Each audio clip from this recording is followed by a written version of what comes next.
গ্রাম কিন্তু একটা আপনাকে সুন্দর পরিবেশ দিবে। আর এই পরিবেশ উপভোগ করার জন্য আপনাকে গ্রামে আসতে হবে। হ্যালো গাইজ, আসসালামু আলাইকুম। তো এই তো আজকে চলে এসেছি বর সেচার জন্য। বর সেচা মানে বরে পানি দেওয়া লাগবে। পানি না দিলে পান নষ্ট হয়ে যাবে এবং যে পান গাছগুলো থাকে তাও মরে যাবে। তাহলে তো আমরা কি করব?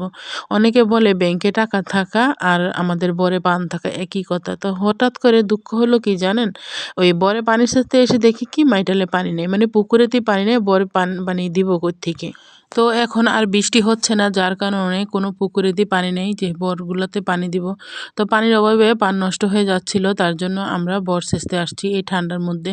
তো এই ঠান্ডার মধ্যে বর সেচের যে কত কষ্ট যারা সেচে তারাই জানে।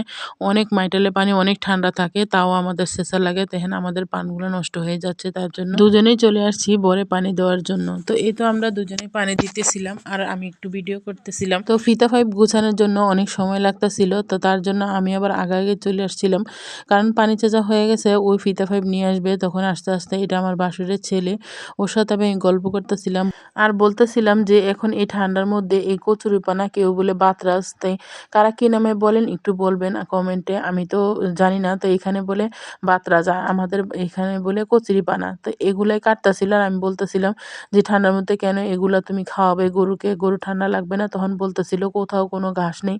তো ঘাস মারা বিষ দিয়েছে, তো এমন একটা বিষ আছে যে বিষ দিলে ঘাস পুড়ে সাদা হয়ে যায়, তখন ওইখানে আবাদ করে মানুষ। তার জন্য কিষান নিলে তো অনেক টাকা লাগবে। আর এখানে আমার শ্বশুর মানে চাচা শ্বশুর, এই শ্বশুরের সাথেও আমি গল্প করতেছিলাম। তখন জিজ্ঞেস করতেছিলাম কি করবেন এগুলা বাঁশের কঞ্চি দিয়ে।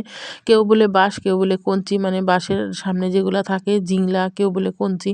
তো এগুলা দিয়ে আর বলতেছিলাম আপনাদের কলা গাছে অনেক সুন্দর কলা আসছে। তো বলতেছিল হ্যাঁ আগে ভালো হয়নি, তো এখন ভালো হয়েছে।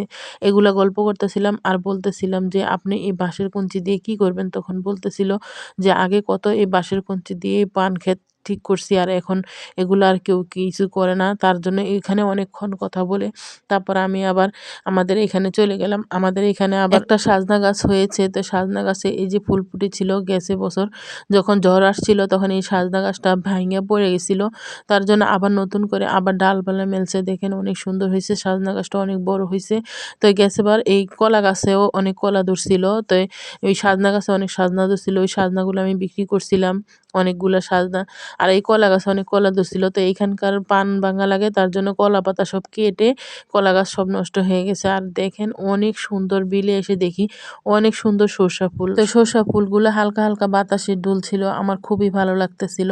আমি দাঁড়া উপভোগ করতেছিলাম, আমার কাছে খুবই ভালো লাগছিল। যারা যারা এগুলা দেখতে চান গ্রামে আসা, গ্রামে না আসলে তো এগুলা দেখতে পাবেন না বা এগুলো উপভোগ করতে পারবেন না। তো দেখেন আল্লাহর সৃষ্টি অনেক সুন্দর। সবাই ভালো থাকবেন, সুস্থ থাকবেন আর আমার জন্য দোয়া করবেন। সবাই লাইক কমেন্ট করে পাশে থাকবেন। আল্লাহ হাফেজ।